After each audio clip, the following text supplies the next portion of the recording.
प्यारे दोस्तों, कहा जाता है कि कितनी भी औलादें हों, वालिदैन अपने बच्चों को शहजादों की तरह पालते हैं।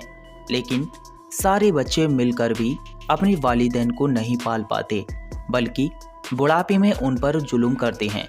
आज हम आपको एक बाप और बंदर का वाकया सुनाने वाले हैं। पुराने ज़माने की बात है। एक इंसान जो 2 बेटों का बाप था, उसने अपने बेटों के लिए बेशुमार कुर्बानियाँ दी और माँ बाप तो कभी जताते भी नहीं कि वो अपने बच्चों के लिए क्या कुछ कर जाते हैं। वो आदमी बेहद गरीब था, लेकिन अपने बच्चों को किसी चीज़ की कमी महसूस नहीं होने देता था। जहाँ तक कि कभी माँ की कमी भी महसूस नहीं होने दी, क्योंकि उसकी बीवी बहुत पहले गुजर चुकी थी। बेटे बहुत छोटे थे जब माँ का इंतकाल हुआ था। वो इंसान बहुत ही रहमदिल था। एक दिन जब वह मेहनत मजदूरी करते जा रहा था, तो रास्ते में उसे एक शख्सी हालात में बंदर मौजूद मिला। एक छोटा सा बच्चा नजर आया। वो तकरीबन मरने वाला था। उसने जल्दी से उस बच्चे को उठाया और डॉक्टर के पास ले गया और उसकी मरहम पट्टी करवाई और अपने घर ले आया। अब 2 बेटों के साथ साथ बंदर का वो छोटा सा बच्चा भी उसके घर पर एक हिस्सा बन गया था। वो बंदर का बच्चा बड़ा होता गया और जहाँ वो इंसान बूढ़ा होता गया, अपने बच्चों की जिम्मेदारी उठाकर उसकी कमर झुक गई थी। लेकिन कभी भी कोई शिकवा जुबान पर नहीं आया। वो बेटे ऐसे गद्दार, ऐसे बेवफा थे कि उन्हें अपने बाप का कोई एहसास नहीं था। बचपन से ही उनको सिर्फ फरमाइश की आदत थी, जबकि बंदर जो बच्चा था उसको अपने मालिक से बहुत लगाव था। बच्चे जवान हो चुके थे। बाप ने पढ़ा लिखा कर इतना बड़ा काबिल कर दिया था कि वे अपने पैरों पर खड़े हो सकें। अब उनकी शादियां भी हो चुकी थीं। जब शादी हुई तो उनको यहाँ घर छोटा लगने लगा। बंदर जो अब बड़ा हो चुका था, वो देखता था कि मेरे मालिक के साथ उनके बेटे कैसा सलूक करते हैं, और वो बेजुबान जानवर अपने दिल में बहुत गम महसूस करता था। अपने मालिक के हर वक्त में वो साथ रहता था। एक दिन तो बेटों ने ये कहकर बाप को अपने घर से निकाल दिया कि अब बहुत हो गया, महंगाई बहुत बढ़ गई है, खर्च पूरा नहीं हो पा रहा है। अगर आप कहते हैं तो हम आपको ओल्ड एज होम, यानी जहां जाहिल लोग अपने बूढ़े माँ बाप को रहने के लिए छोड़ आते हैं, वहाँ डलवा देते हैं। वहाँ पर आपको बराबर के बूढ़े लोग मिलेंगे। दोस्तों, बाप समझ गया था कि बेटे क्या कहना चाहते हैं। उसने कहा, तुम मेरी फिक्र मत करो, बस तुम खुश रहो, मैं खुद यहाँ से चला जाता हूँ। बच्चों ने बाप को घर से निकाल दिया। ये यहाँ तक तो दोस्तों पूछा भी नहीं कि कहाँ जाओगे, बल्कि खुश हो गए थे कि बाप हमारे घर से निकल चुका है। उस आदमी ने मेहनत मजदूरी करना शुरू कर दिया। लेकिन बुढ़ापे में कैसे मेहनत करता? 2 वक्त की रोटी बड़ी मुश्किल से मिलती थी, जो भी आदमी और बंदर खा लेता था। लेकिन एक दिन बुढ़ापे और कमजोरी की वजह से वो आदमी ज़मीन पर गिर गया और पैरों में चोट आ गई। वो पेड़ के नीचे थका बैठा था, रोने लगा और कहने लगा, या अल्लाह, किसी के सामने हाथ नहीं फैलाना चाहता, भिखारी नहीं बनना चाहता।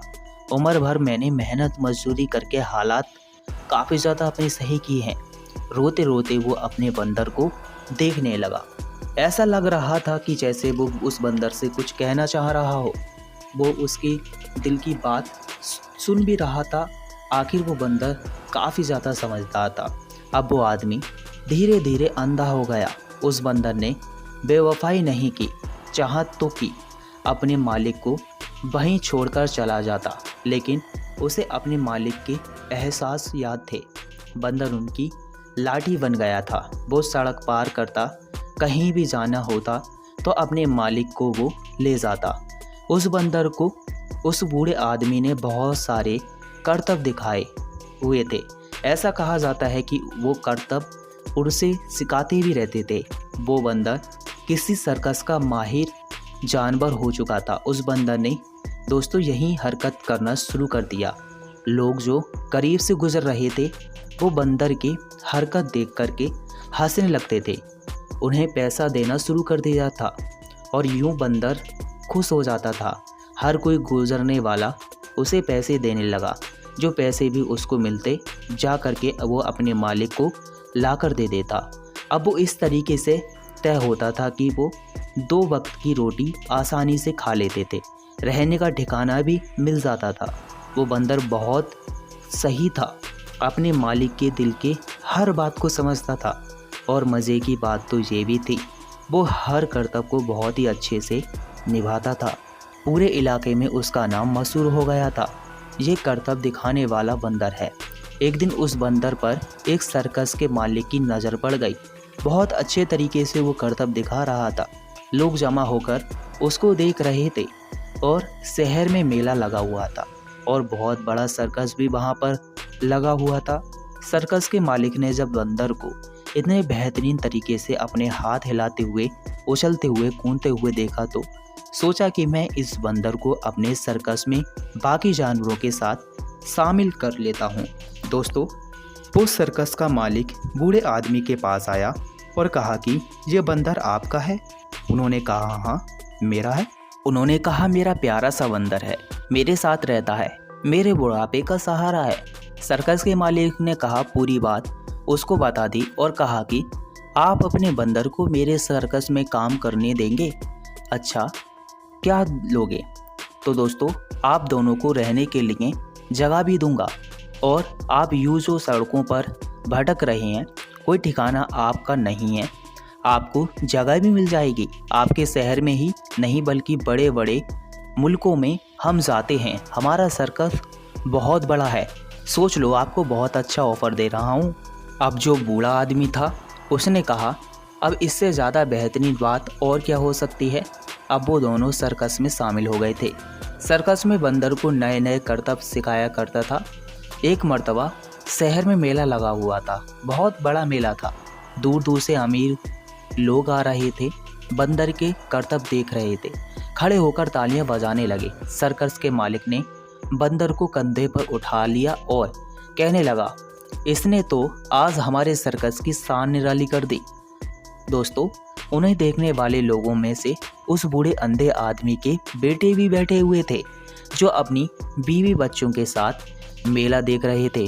वो पहचान गए कि ये तो वही बंदर है जो हमारे बाप के साथ रहता था। फिर वो सोचने लगे बाप को निकाल देते मगर इस बंदर को जाने देते। दोस्तों, उन्होंने ये बहुत बड़ी गलती करी थी। अब वो ये सोचने लगे कि हमने ये बहुत बड़ी गलती की इस बंदर को निकाल कर। उसके बाद में दोस्तों, वो अपने अब्बा जान के पास में आए और कहने लगे अब्बा जान, आप यहाँ क्या कर रहे हैं? अब्बा जान खामोश थे, उनको नज़र वैसे भी नहीं आ रहा था। वो दोनों कहने लगे अरे आपकी तो आंखें भी चली गई हैं। वो दोनों बेटे सर्कस के मालिक के पास आए और कहने लगे ये हमारा बंदर है, आपको नहीं पता? ये बहुत ही अच्छा बंदर है। सर्कस का मालिक तो जानता ही था। उसने गुस्से में कहा तुम जैसे गद्दार और नफरमान बेटे जिन्होंने अपने बूढ़े बाप को घर से धक्का मारकर निकाल दिया, तुम दोनों गद्दार हो। ये बंदर उनका असल बेटा है। ये बंदर तुम्हारा नहीं बल्कि वो जो खड़े हैं उनका बेटा है। दोस्तों, वो दोनों काफ़ी ज़्यादा घबराए हुए थे और उस सर्कस मालिक ने उन दोनों बेटों को वहाँ से निकाल दिया और बंदर और बूढ़े बाप दोनों अपना जीवन यापन अच्छे से करने लगे। तो दोस्तों, आपको भी ये गलतियाँ बिल्कुल नहीं करनी चाहिए।